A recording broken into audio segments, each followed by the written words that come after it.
Welcome, dearly beloved anointed ones. When darkness sends for you and nothing shows up, it means you were never on the menu. You were the one flipping the table. Let that settle. Because what we're about to reveal isn't superstition, it's spiritual physics. There's a reason the spells didn't work, the rituals collapsed. The candles flickered off instead of igniting. They poured goat's blood and woke up with nosebleeds. They chanted at midnight and heard your laughter echoing in their head like a ringtone from the underworld. You weren't just protected, you were unreachable. And they're only now realizing they were trying to curse someone who doesn't even exist in their dimension. Here's the truth. When you are cosmically coded, any ritual cast against you is a boomerang with a grudge. And while they thought they were brewing your downfall, all they did was fund your upgrade. Now science backs this up too. Did you know your body emits measurable electromagnetic frequencies that can affect, repel, or absorb energy fields from other humans? What happens when your soul frequency is so advanced that it doesn't absorb energy? It reflects it like a polished mirror aimed at the sun. That's you. The one who walks through curses like it's just Monday, the one they tried to bind, but instead ended up stuck in the same loop they designed for you. And let's be honest, they really thought some sage smoke, a chicken bone, and a $9.99 spell from the dark web was going to take out a soul forged in divine fire? Please, grab your popcorn, because what they summoned is now chasing them. And this episode, it's called Their Rituals and Spells Became Boomerangs. Because you're not just protected, you're unreachable. Let's get into it. Number 1, you weren't just protected.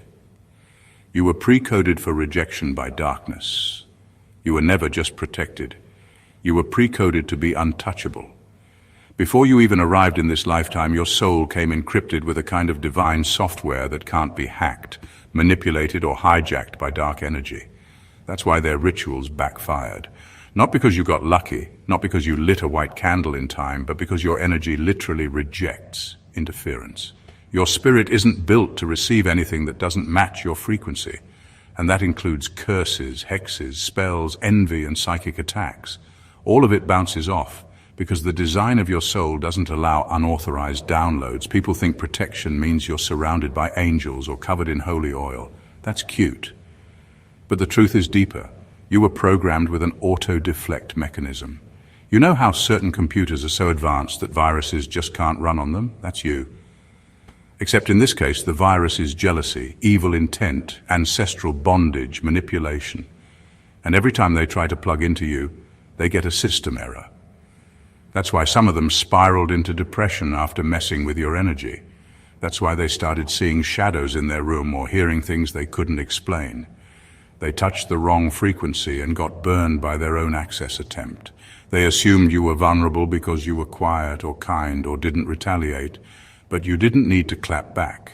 Your soul came preloaded with a spiritual boomerang. The moment they sent it, they unknowingly set a trap for themselves. You weren't just protected, you were rigged with spiritual safeguards that no dark worker, no matter how practiced, could override. You were born with a signature that repels darkness by design. You don't absorb poison, you expose it. And the more they tried to break through, the more their own intentions became their punishment. They weren't battling you, they were fighting against the divine code that made you unreachable. And in that battle, they never stood a chance.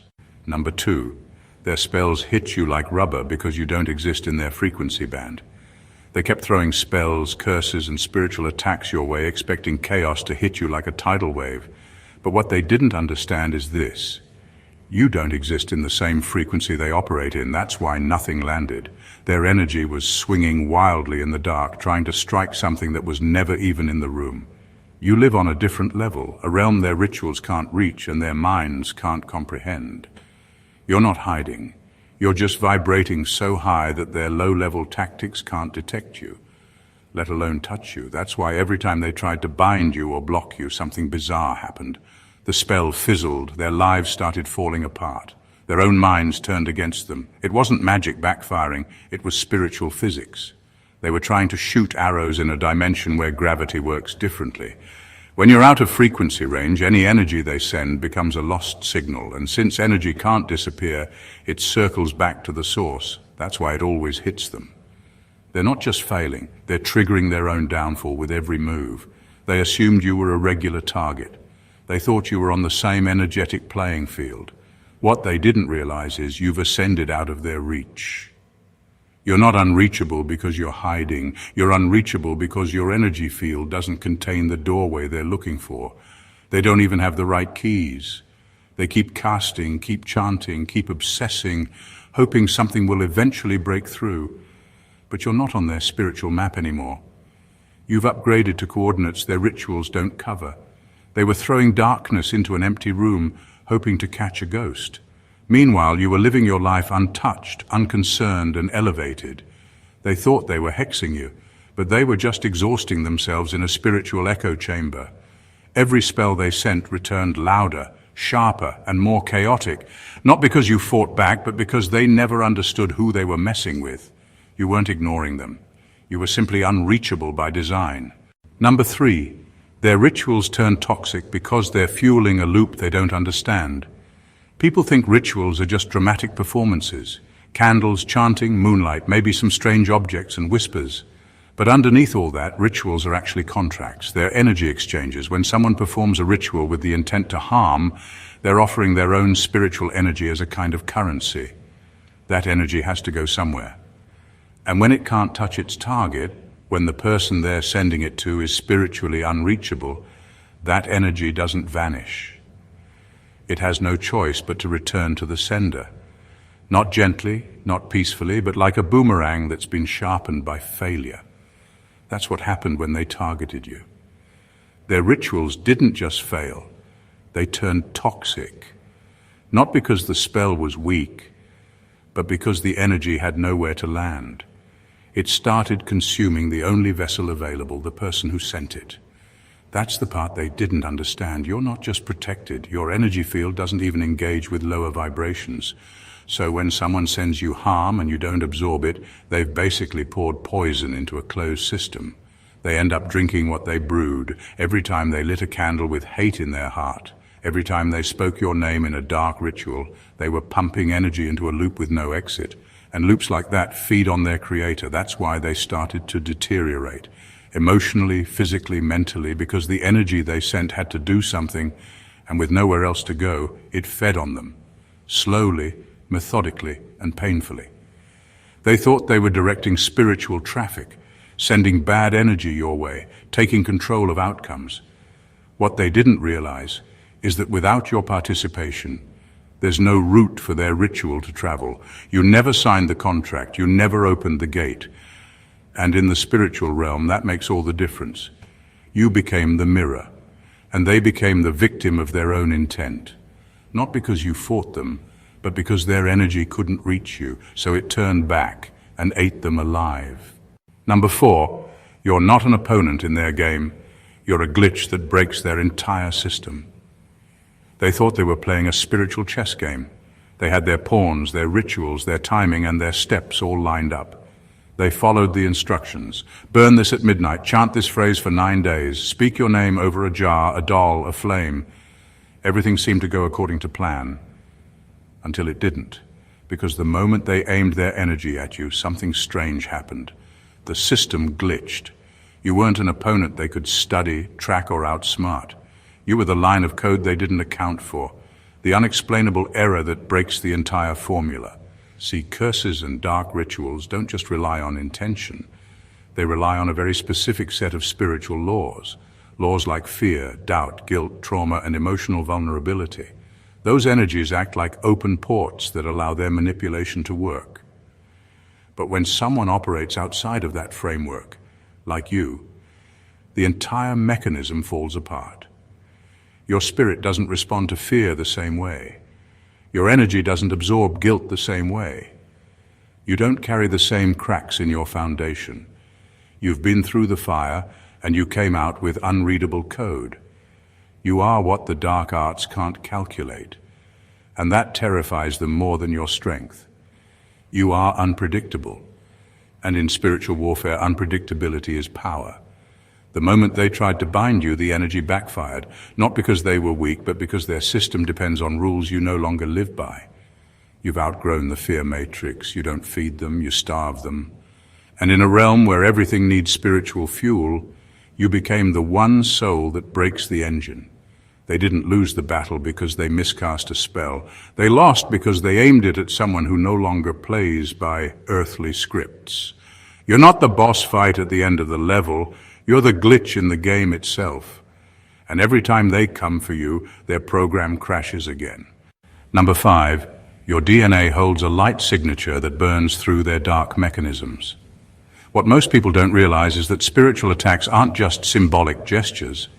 They're coded frequencies. When someone casts a spell or performs a ritual, what they're really doing is programming a vibration. That vibration is meant to resonate with something inside the target, a weakness, a wound, an insecurity, and hook itself in. That's how it gains access. It's not random, it's calculated, it's an algorithm of energy. But here's where it goes wrong for them when it comes to you. Your DNA isn't ordinary. You're not just protected by some external force. Your entire spiritual makeup was upgraded before you were even born. Your soul went through an advanced process, a kind of divine genetic modification that restructured your spiritual coding. So when their ritual tries to lock into your frequency, it doesn't find an entry point, it finds resistance, but not passive resistance, burning light, a frequency so high, so clean, it doesn't absorb darkness, it scrambles it. Their magic doesn't just bounce off, it melts. The moment it encounters your light signature, it begins to unravel. The vibration they spent time, energy, and rage building becomes corrupted. It's like throwing a virus at a firewall powered by the sun. Not only does it get blocked, it destroys the source it came from. That's why they get sick after targeting you. That's why they experience mental chaos. Their own rituals become unstable in your presence. Their tools stop working, their incantations sound off. Their dreams get darker, more chaotic, because the program they're running was never designed to be tested against a soul like yours. You don't fight their darkness, you overwrite it. And not because you're trying to, just by existing in your true frequency, you're emitting a spiritual code that invalidates theirs. You're not immune because you're lucky. You're immune because your soul is carrying a light sequence that exposes every dark mechanism it touches. You're not just the target that can't be touched. You're the system crash they can't survive. Number 6, they mistook your stillness for weakness. But you were operating from an unreachable axis. They watched you stay quiet. You didn't react, didn't flinch, didn't break down like they hoped. So they assumed it meant the spell was working, that you were too drained, too scared, too spiritually paralyzed to respond. But they misunderstood everything. What looked like stillness wasn't fear, it was power. It was the kind of power that doesn't need to announce itself because it doesn't even register on the same radar as their attacks. They thought you weren't fighting back because you didn't throw anything in return. But how do you fight something that never touches you? You weren't frozen. You were untouched. While they were busy throwing dirt and shadow, you were operating from a level so elevated, so secure, that their rituals never even pinged your system. Your silence wasn't submission. It was the result of existing on an axis they couldn't locate, let alone reach. You weren't just calm, you were out of reach. You were governing your reality from a seat of power they couldn't access. That's what made you dangerous to them. Not rage, not revenge, but non-engagement. You didn't spiral, react, or respond, and that's what cracked their strategy wide open. Everything they cast was built to provoke emotion, fear, retaliation. When they got nothing back, their energy had nowhere to land. That's when it turned on them. They were playing a game of spiritual tag while you were off-grid, not even on the same field. They expected to poke a wound and get a reaction, but you didn't even feel it. Not because you're immune to pain, but because your soul is stationed in a place where their rituals don't have clearance. They can chant, scream, curse, light fires, but without access, all their effort becomes background noise. You weren't hiding, you weren't scared, you were just operating above the terrain of warfare. They thought your quiet meant defeat, but in reality it meant they were never even close. Number 7, you're not protected by spirits. You are the spirit they should have never challenged. They really believed they were up against just another human, someone with a soft heart, some luck, maybe a few protective spirits standing guard, but the truth is far more intimidating than they could have imagined. You're not merely being protected by divine forces, you are the divine force. You didn't call on ancestral power, you are the ancestor. You're not relying on angels. You remember being one. That's the mistake they made, thinking they were dealing with someone ordinary, when in fact they were provoking an ancient presence wrapped in modern skin. You've walked this earth before in bodies long forgotten, under skies no longer remembered. In past lives you commanded the very forces they now try to manipulate. They tried to hex a being who once held court in the spiritual dimensions they barely understand. They lit candles and chanted names, not realizing the soul they were targeting used to govern the spirits they now call upon. That's why nothing works. That's why their rituals feel like static when aimed at you. Because it's not just disrespectful, it's cosmically ignorant. To attempt spiritual warfare against a soul of your rank is like a shadow trying to block out the sun. Your very presence carries an authority that overrides dark mechanics. Your aura speaks a language older than any spell they've ever memorized. The universe doesn't just protect you because you're chosen, it remembers you. And every attempt they make against you sends a ripple into that memory. Not in your favor, in your command. That's why their lives start unraveling. That's why chaos surrounds them after targeting you. They poked at a sleeping god. They mocked a general in disguise, and they disrespected an old soul who's already paid their karmic dues, one who now walks with clearance, rank, and spiritual immunity. You weren't defended by something external, you were avenged by your own forgotten legacy. And in realms where truth echoes louder than sound, that legacy speaks with thunder. Number 8, they couldn't bind you because your soul lives in multiple realms simultaneously. They tried to trap you using earthbound tools, sigils, candles, spoken curses, and physical tokens, because they assumed your power was localized. They thought you existed in one place, one form, one frequency they could grab hold of. But what they never considered is that your soul has never been confined to this realm. You don't just walk in this dimension, you echo across several. You are a multidimensional being, and your essence isn't tethered to one plane. That's why nothing they did ever stuck. They were trying to trap water using thread, and you were never just water to begin with. You were vapor, mist, ocean, and cloud all at once. You don't exist in a single state. Your consciousness leaks into places they can't even name. While they're casting spells in this third-dimensional plane, you're simultaneously active in the fourth, fifth, and beyond. Your dreams aren't dreams, they're visits. Your intuition isn't guesswork, it's memory from timelines that never died. You're plugged into light that bends across realms. That's why nothing can contain you. They're trying to cage what's not even fully here. Every time they tried to bind you, whether through ritual, word, or intention, they were only addressing a fraction of your being.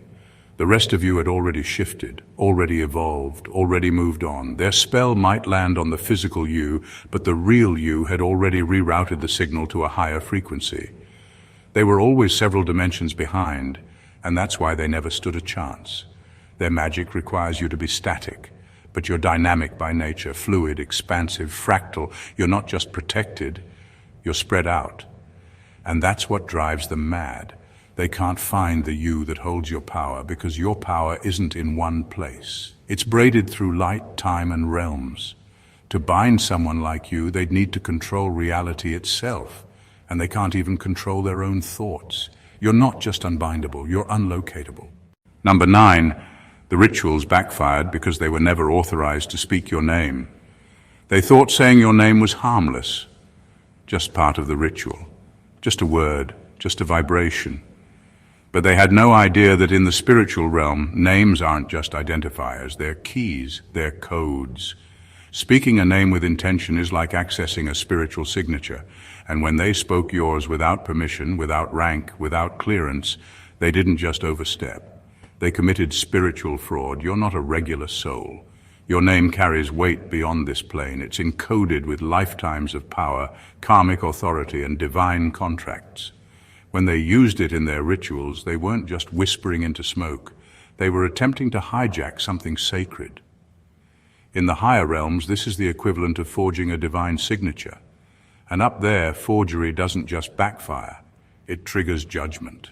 Not the kind they can beg their way out of, not the kind that can be undone with another spell. We're talking cosmic prosecution. That's why their lives started falling apart after they tried to use your name. the sickness, the confusion, the sudden bad luck, the emotional spirals. It wasn't bad karma in the generic sense, it was consequence. Their actions set off alarms in dimensions they didn't even believe in. Because spiritual systems don't operate on intention alone, they operate on authority, and they had none. They thought they could play God with your energy, but your energy reports directly to the source, and source doesn't play about identity theft. The moment they tried to channel you or bind you or twist your path using your name, they activated a law they couldn't outrun. Spiritual impersonation is treason. You didn't have to lift a finger. You didn't have to say a word. Your name defended itself because it wasn't just a name, it was a living seal. And when they tampered with that seal, they weren't just casting a spell, they were signing a verdict. Number 10, they used blood and fire. But you were concealed in an element they can't control, ether. They followed the old blueprints, the traditional methods of dark practice. They used fire for destruction, water for emotional manipulation, earth to anchor their intentions, and blood to seal the spell. These elements have always been part of ancient rituals because they're powerful conduits. But the one thing they couldn't account for, the reason all their efforts turned to smoke, is that you aren't tied to the 4 classical elements like most souls. You are rooted in ether, the 5th element, the one they can't touch, can't command, and don't even fully understand. Ether is not physical, it's not tangible, it's not visible, it's the element of spirit, space, and divine intelligence. It is the realm of prophecy, higher vision, and soul presence. And this is what makes you invisible to dark practitioners. You don't vibrate at the level where their rituals operate. You don't sit in the same frequency as their tools. They can light candles, draw sigils, spill blood, and none of it locks onto you, because their elements are bound by form. But you exist in formlessness. You're not hiding, you're simply unreachable. They reached into the dark to find you, but their hands only passed through shadows, and in that blind grasping they touched something sharp, the edges of your concealed power, not because you attacked, but because your energy is self-protecting in ether. It doesn't need defense, it doesn't need strategy, it simply doesn't register on their map. You're the unreadable page in their spell book, the silent space between their chants, the presence they feel but can't trace. They thought they were summoning power, but what they were really doing was cutting themselves on a force they never had permission to approach. Because ether doesn't fight, it dissolves, it reveals. It renders all dark efforts irrelevant. That's why you remained untouched. You weren't just protected. You were dimensional miles away, veiled in the one element that can't be manipulated, and in that, you became untouchable. Number 11, you operate under sovereign law. Their spells collapse under your jurisdiction. You're not playing by the same rules as everyone else.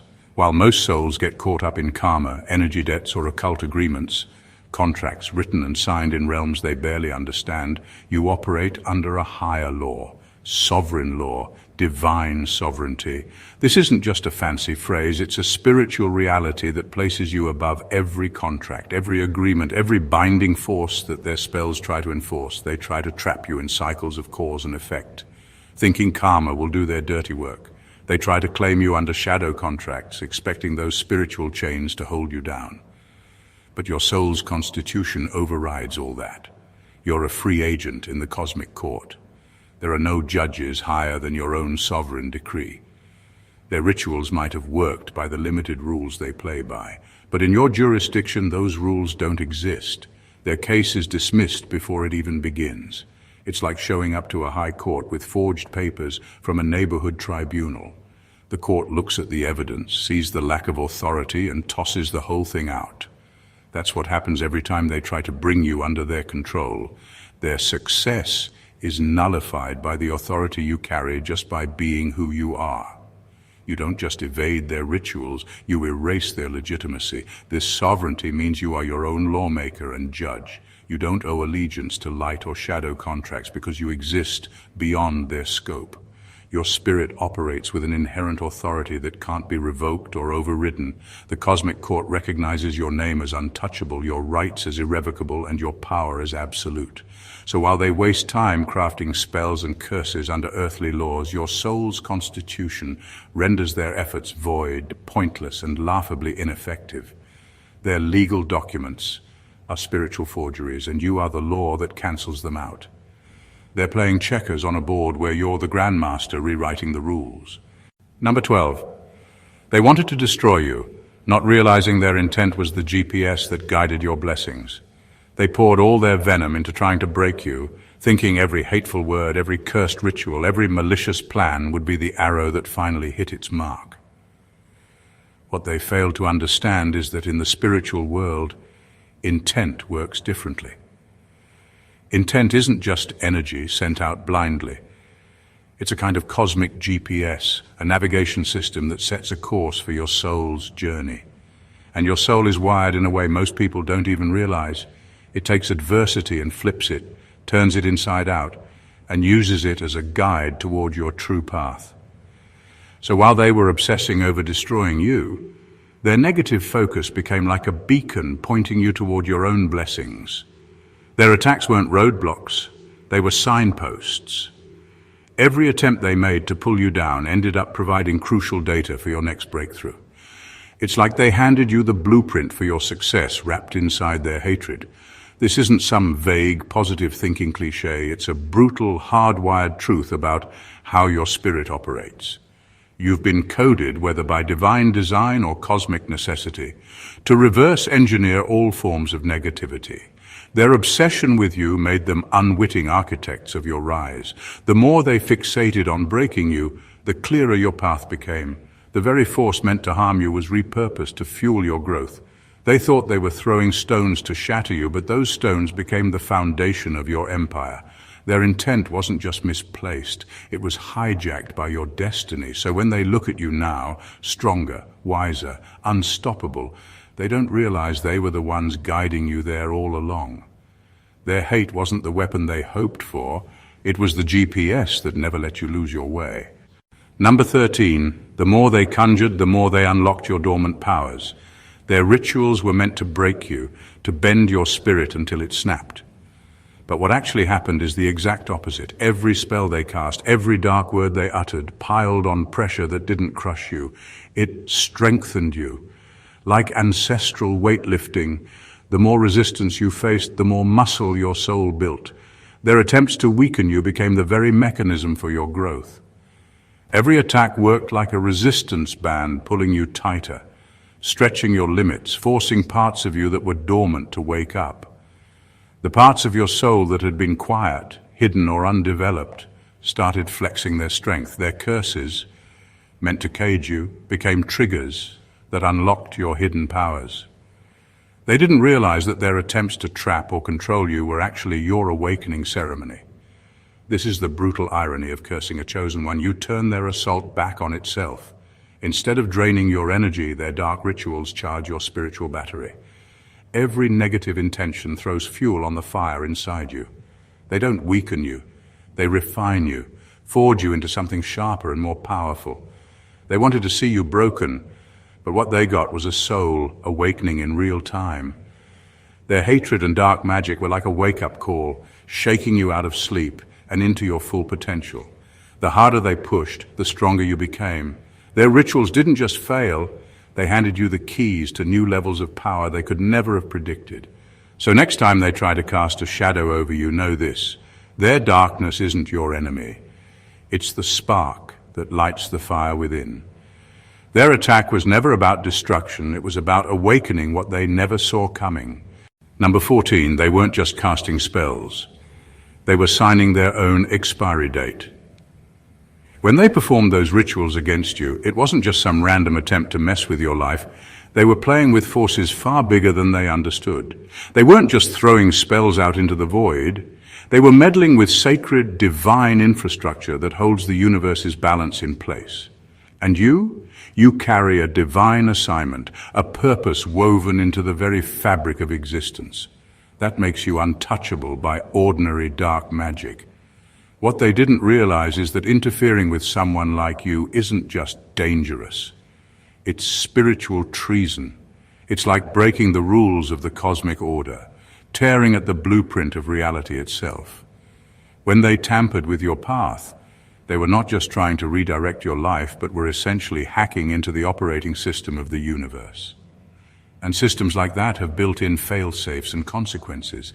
The chaos, the breakdowns, the sudden misfortunes they faced after targeting you. It wasn't some petty revenge or chance. It was cosmic correction kicking in, setting things right on a level far beyond human understanding. Their lives collapsing wasn't the universe being spiteful, it was the system recalibrating, removing corruption and restoring balance. They thought they could mess with you and come out unscathed. But what they didn't see coming was the cost attached to their actions. Every ritual cast, every curse laid on you was like signing a contract that had an expiry date, one that ended with their own undoing. Their downfall isn't a coincidence, it's the natural consequence of crossing a line that was never theirs to cross. So while they were busy trying to destroy you, they were unknowingly setting the clock ticking on their own expiration. Their spiritual bankruptcy was written the moment they chose to mess with a divine mission. The universe doesn't forget or forgive that kind of betrayal. It corrects it, swiftly and decisively. The truth is undeniable. Their rituals didn't weaken you, they unraveled themselves. Every attempt to control, bind, or destroy you only revealed the depth of your untouchable nature. You exist beyond their reach, anchored in a sovereignty and power they can neither comprehend nor break. Their dark spells became their own undoing because they dared to challenge a force far greater than themselves, a force that isn't just protected but utterly unreachable. This isn't just survival, it's triumph on a cosmic scale. So as they falter in the shadows they tried to cast, you stand in the radiant light of your own destiny, unshaken and unstoppable. They set traps, but you were never the prey. You are the eternal enigma, beyond their rituals, beyond their reach, and forever sovereign. If this message resonated with you and you're ready to step into your full power, make sure to subscribe to the channel so you never miss the truth that sets you free. Like this video to show your strength. Drop a comment to share your story or insights and share it with others who need to hear this powerful awakening. Together, we rise beyond limits, unbreakable, unstoppable, and unapologetically sovereign. God bless you.